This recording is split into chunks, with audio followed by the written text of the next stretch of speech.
नमस्कार दोस्तों, मैं सुदीप कुमार श्रीवास्तव। आप लोगों का पैरामाउंट ई लर्निंग सिस्टम पे स्वागत है। आज से हम लोग जनरल साइंस और टेक्नोलॉजी का कोर्स स्टार्ट कर रहे हैं। ये course UP PCS pre mains, RO के लिए, एआरओ के लिए, लोअर बीईओ और यूपी पीसीएस के जो लेक्चरर्स के एग्ज़ाम होते हैं उन सभी के लिए समान रूप से उपयोगी होगा। तो अगर आप लोग पिछले 25 सालों के, 20 सालों के या 15 सालों के अगर आप पिछले पेपर उठा कर के आप देखते हैं तो आपको ये पता चल जाएगा कि क्वेश्चंस जनरल साइंस के किस किस टॉपिक से आते हैं, और उन टॉपिक्स को अगर आप अच्छे से पढ़ लेते हैं तो मेरा दावा है कि वो चाहे पीसीएस प्री हो या मेंस हो, लगभग 18 से 20 क्वेश्चंस प्रत्यक्ष या अप्रत्यक्ष रूप से वो जनरल साइंस के ही रहते हैं, और टेक्नोलॉजी को जोड़ दिया जाए तो लगभग 25 क्वेश्चंस आपके वहाँ से पूछे जाते हैं। यही हाल आरओ में है। आरओ में 15 से 18 क्वेश्चंस तक प्री और मेंस में पूछे जाते हैं। लोअर में भी लगभग 10 से 12 क्वेश्चंस जनरल साइंस के पूछे ही जाते हैं। बीओ का एग्ज़ाम जो अभी होने वाला था टल गया है, अगस्त में है, उसके लिए भी ये सारे टॉपिक्स आपके लिए इम्पॉर्टेंट होंगे। और लेक्चरार के जो एग्ज़ाम्स होते हैं उनका जो पेपर होता है जनरल पेपर, उसमें भी आपका ये टॉपिक बहुत ही इम्पॉर्टेंट होंगे। ये जो टॉपिक मैंने यहाँ पर लिखे हैं आपके सामने, यहाँ पर जो टॉपिक आपको ये दिख रहे हैं, ये टॉपिक आपको UP PCS, lower, RO, BO और लेक्चरार के लिए जनरल साइंस के लिए उपयोगी पेपर आपको यहाँ पर मिलेगा। ये जो पेपर मैंने यहाँ पे जो टॉपिक लिखे हुए हैं ये आपका घटना चक्र अतिरिक्तांक का है। और आप देखेंगे घटना चक्र का जो अतिरिक्तांक होता है सामान्य विज्ञान का, उसमें वही टॉपिक को इंक्लूड किया हुआ है इन्होंने जो टॉपिक एग्ज़ाम्स में पूछे गए हैं। अब बात आती है कि अगर मान लीजिए कोई ऐसा क्वेश्चन पूछ लिया गया जो इस टॉपिक में नहीं है, तो इन टॉपिक के अलावा भी जो इम्पॉर्टेंट टॉपिक्स होंगे, जो करंट में होंगे या जो इनसे जुड़ी हुई चीज़ें होंगी, मैं आपको अपने लेक्चर में या अपने नोट्स में आपको प्रोवाइड करता रहूँगा पीडीएफ के फॉर्म में। तो यहाँ पे आप देख पा रहे हैं कि सबसे पहले हमने यहाँ पर जीव विज्ञान के टॉपिक लिखे हैं। जीव विज्ञान में जो अभी तक क्वेश्चंस पूछे जाने का जो ट्रेंड है वो सेल से है, यानी कि कोशिका से है। सेल से यानी कोशिका से है। ह्यूमन फिजियोलॉजी मानव शारीरिकी से है। ह्यूमन फिजियोलॉजी का मतलब हो गया इसमें डाइजेशन यानी कि पाचन तंत्र, ब्रीदिंग एंड गैसेस एक्सचेंज यानी कि श्वसन और गैसों का विनिमय, ब्लड सर्कुलेटरी सिस्टम यानी कि रक्त परिसंचरण तंत्र, तंत्रिका तंत्र, हड्डियों के बारे में, मांसपेशियों के बारे में, उत्सर्जन तंत्र और प्रजनन तंत्र, ये सारा हम लोगों को मानव, और अंतःस्रावी तंत्र, हार्मोन्स के बारे में, ये सारा हम लोगों को मानव शारीरिकी में पढ़ना होता है। पादप कार्यकी से भी लगातार प्रश्न पूछे जाते हैं। पादप कार्यकी का मतलब होता है कि पौधों को जीवित रहने के लिए कौन कौन से कार्य करने होते हैं, वो कहलाते हैं पादप कार्यकी। जैसे प्रकाश संश्लेषण की क्रिया, प्रकाश संश्लेषण की क्रिया यानी कि फोटोसिंथेसिस, ये पादपों में होता है। ट्रांसपीरेशन यानी कि वाष्पोत्सर्जन, पानी का भाप के रूप में बाहर निकल जाना, उसके लिए कहाँ से निकलता है, पानी कहाँ से आता है, कौन जिम्मेदार होता है, क्यों आवश्यक होता है, यहाँ से लगातार प्रश्न पूछे जाते हैं। पादप कार्यकी में, पादप में जो कंट्रोल एंड कोऑर्डिनेशन कैसे होता है, यानी कि वो अपने आप को, अपने अंगों को कैसे वो कंट्रोल करते हैं, कैसे कोऑर्डिनेट करते हैं, साथ ही साथ कौन कौन से उनमें हार्मोन्स होते हैं जो उनको कंट्रोल, कोऑर्डिनेट करने के साथ साथ वृद्धि और विकास को संचालित करने का काम करते हैं। तो ये पादप कार्यकी में। और यहीं पे हम लोग पढ़ लेंगे फोटो पीरियोडिज्म, यानी कि पौधों पर प्रकाश का क्या प्रभाव पड़ता है, प्रकाश, कम प्रकाश में कौन से पौधे ज़्यादा उगते हैं, मध्यम प्रकाश में कौन से पौधे ज़्यादा उगते हैं, किन पौधों को उगने के लिए लंबी दिनों की रिक्वायरमेंट होती है, किन पौधों को उगने के लिए कम दिन की आवश्यकता होती है, कौन से पौधे रात में ज़्यादा उगते हैं, ये सारे क्वेश्चंस आपसे पूछ लेता है। इसके बाद हम लोग यहाँ पे देखेंगे पोषण एवं पोषक तत्व। पोषण का मतलब होता है कि जो खाना या जो भी भोजन है वो चाहे प्लांट हो या एनिमल हो, खुद बनाएं या दूसरे को भोजन के रूप में खाएं, उसको खाना या उसका निर्माण करना, साथ ही साथ उसका उपयोग करना, ये कहलाता है पोषण। और जो खाते हैं उनसे हमारे शरीर को ऊर्जा मिलती है, बॉडी बिल्डिंग मटेरियल मिलता है, हमको टूट फूट की मरम्मत होती है, रोगों से रक्षा होती है। तो अलग अलग तत्व होते हैं जो अलग अलग काम करते हैं। उन तत्वों को हम लोग क्या कहते हैं? पोषक तत्व कहते हैं। इसको इम्पॉर्टेंट है, यहाँ से क्वेश्चंस पूछे जाते हैं, जैसे विटामिन हो गया, कार्बोहाइड्रेट हो गया, वसा हो गया, प्रोटीन हो गया, ये सब आपसे क्वेश्चन, मिनरल्स हो गए, खनिज हो गया, जल का क्या महत्व है, ये सब आपसे पूछा जाता है। मानव रोग, मानव रोग में भी आपसे कई प्रकार के प्रश्न पूछे जाएंगे। बहुत ही इंपॉर्टेंट टॉपिक है और बहुत ही ज्वलंत टॉपिक इस समय है। तो इसको टॉपिक में डिटेल में आप लोगों को बहुत डिटेल में पढ़ना होगा और बहुत आपको रटना होगा यहाँ पर, क्योंकि रोग से क्वेश्चन लगातार पूछे जाते हैं। और हम साथ में पादप रोग भी यहाँ पर अच्छे से पढ़ लेंगे, कौन कौन से रोग पौधों में होते हैं। खेती किसानी करने वालों को कुछ रोग पता होते हैं, लेकिन हम लोगों को पता होना चाहिए। जैसे मान लो कि आप कहीं सरकारी नौकर हो गए और आपको ज़रूरत पड़ गई, तो आप बता सको कि वहाँ पे कि इसमें कौन सा रोग लगा है, उसके लिए क्या चीज़ें जिम्मेदार हैं। आनुवांशिकता, आप अपने मम्मी पापा जैसे हो, आप अपने भाई बहन जैसे हो, लेकिन एक जैसे नहीं हो, तो ऐसा क्यों होता है? जो आनुवांशिक लक्षण हैं वो एक माता पिता से उनके बच्चों में कैसे स्थानांतरित होते हैं, आवश्यकता क्या होती है, आनुवांशिक रोग कौन से होते हैं, ये सब चीज़ें हम लोग यहाँ पर पढ़ेंगे।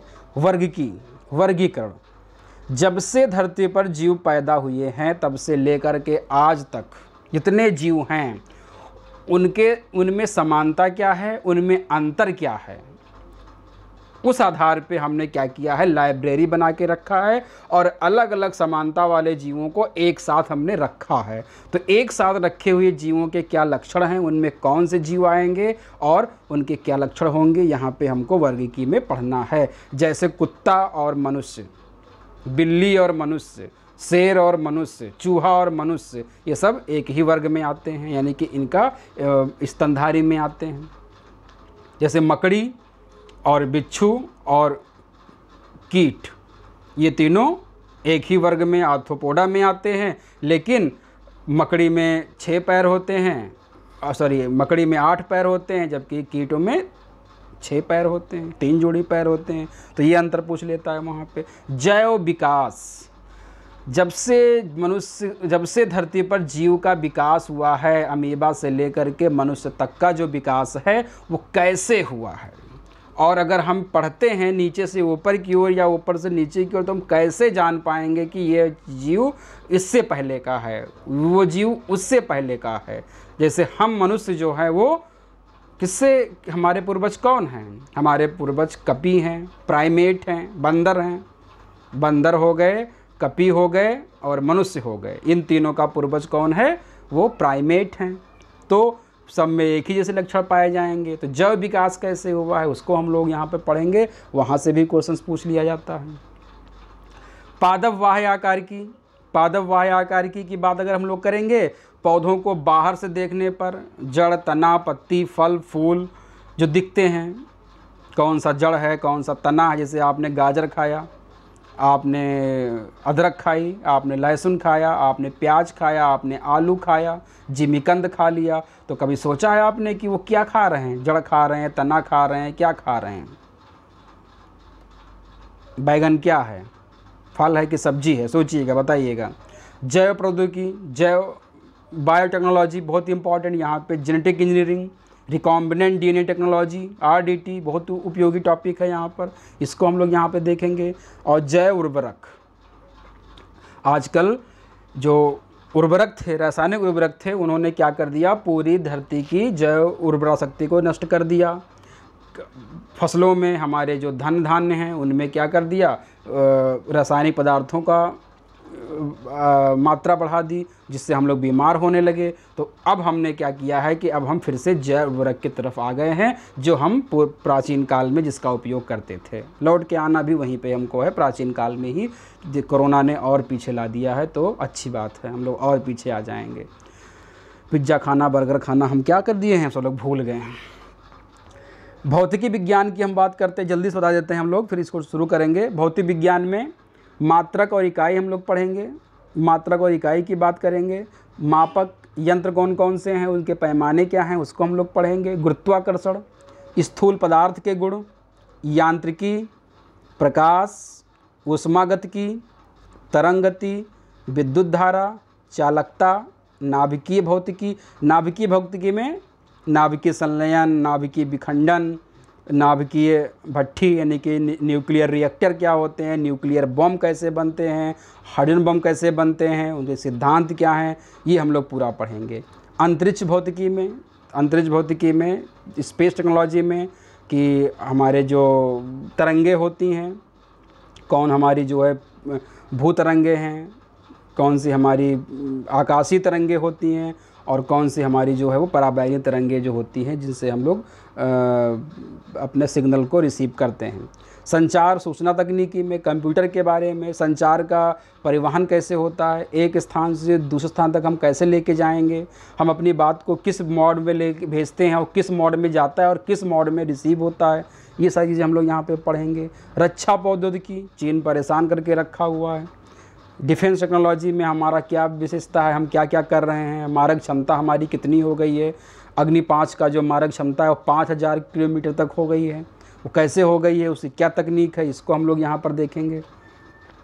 रसायन विज्ञान की हम लोग बात करते हैं तो रसायन विज्ञान में आप देख पा रहे हैं यहाँ पर दैनिक जीवन में रसायन। दैनिक जीवन में रसायन बहुत ही इंपॉर्टेंट टॉपिक है। इसमें आपका सारा कुछ आपको पढ़ना है, वो चाहे आपका औषधियाँ हो, चाहे आपका फूड प्रिजर्वेटिव हो, खाद्य संरक्षण हो, जो भी चीज़ें आपकी जो क्या कहते हैं उसको कृत्रिम मीठे पदार्थ हों, आर्टिफिशियल स्वीटनर्स हो गए, उसमें आपके पॉलीमर्स हो गए, बहुलक हो गए, आपका सीमेंट हो गया, आपका प्लास्टिक हो गया, सारी चीज़ें इसमें, रबर आपका हो गया, आपके जितने भी नायलॉन हो गया, फाइबर हो गया, सब कुछ इसमें आपको दैनिक जीवन में पढ़ना है। जो भी आप सुबह से लेकर के शाम तक जिन चीज़ों का आप यूज़ करते हो, ये सारा कुछ आपको दैनिक जीवन में पढ़ना है। कार्बनिक रसायन हम लोग पढ़ेंगे, कौन कौन से कार्बनिक पदार्थ हैं, कार्बन एवं उनके अपरूप कौन से होते हैं, कार्बन क्या है, आवासाड़ी में कहाँ पे रखा गया है, और उसके कौन कौन से, कोयला हो गया, ग्रेफाइट हो गया, डायमंड हो गया, बकमिंस्टर फ्लोरीन हो गया, ग्रेफीन हो गया, कार्बन नैनो ट्यूब हो गया, ये सारी चीज़ें आपको यहाँ डिटेल में पढ़नी हैं कि ये क्या होती हैं। धातु, अधातु और उपधातुओं को डिटेल में पढ़ना है। धातुएं क्या होती हैं, अधातुएं क्या होती हैं, उपधातुएं क्या होती हैं, धात्विक खनिज कौन से हैं, अधात्विक खनिज कौन है, इनके भंडारण कहाँ पर हैं, इनसे क्या क्या उपयोग किया जाता है, खनिज किसे कहते हैं, अयस्क किसे कहते हैं, और मिश्र धातुएं किसे कहते हैं, एलॉय किसे कहते हैं, इसको हम डिटेल में पढ़ना है। रासायनिक एवं भौतिक परिवर्तन, कौन कौन से परिवर्तन ऐसे हैं जो रासायनिक परिवर्तन है, कौन कौन से भौतिक परिवर्तन है, जैसे अंडे का उबलना, कागज़ का जलना, मोमबत्ती का जलना, मोमबत्ती का पिघलना, आम का पकना, भोजन का पचना, ये सब कैसी क्रियाएं हैं, तो आपको ध्यान रखना होगा ये सब भौतिक और रासायनिक परिवर्तन कौन कौन से होते हैं। एसिड, बेस एंड सॉल्ट क्या होते हैं, अम्ल, क्षार और लवण। अम्ल किसे कहते हैं, क्षार किसे कहते हैं, लवण किसे कहते हैं, इनका पीएच स्केल पे इनका पीएच मान अलग क्या होता है, तो ये सारी चीज़ें आपसे एग्ज़ाम में पूछ लेता है। हाइड्रोजन और उसके यौगिक, जैसे वाटर हाइड्रोजन का यौगिक है, जैसे आपका हाइड्रोजन पेरोक्साइड हाइड्रोजन का यौगिक है, इनके क्या यूज़ होते हैं। और लास्ट में हम लोग पढ़ेंगे परमाणु संरचना यानी कि एटॉमिक स्ट्रक्चर, परमाणु कैसा होता है, उसमें क्या क्या इलेक्ट्रॉन, प्रोटॉन, न्यूट्रॉन, पॉजिट्रॉन, पाई मेसन, और जितने भी उसमें आपको न्यूट्रिनो, एंट्री न्यूट्रिनो, क्वार्क और हिग्स बोसान, गॉड पार्टिकल, सारा कुछ आपको यहाँ पर समझना होगा कि ये एक परमाणु के अंदर क्या क्या चीज़ें होती हैं। तो ये अगर इतना आप पढ़ लेंगे, इसके बाद जो चीज़ें बचेंगी वो मैं आपको बताता रहूँगा।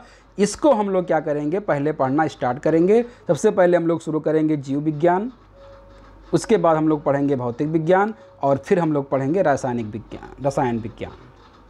तो एक एक टॉपिक मैं आप लोगों को पढ़ाना शुरू करूंगा। आप सीरियल से चीज़ों को आप समझते जाइएगा और कमेंट करते जाइएगा। उसमें कोई अगर आपको लगता है कि कोई चीज़ छूट गई है तो आप हमको बताइएगा, उसको मैं आपको एक्सप्लेन कर दूंगा।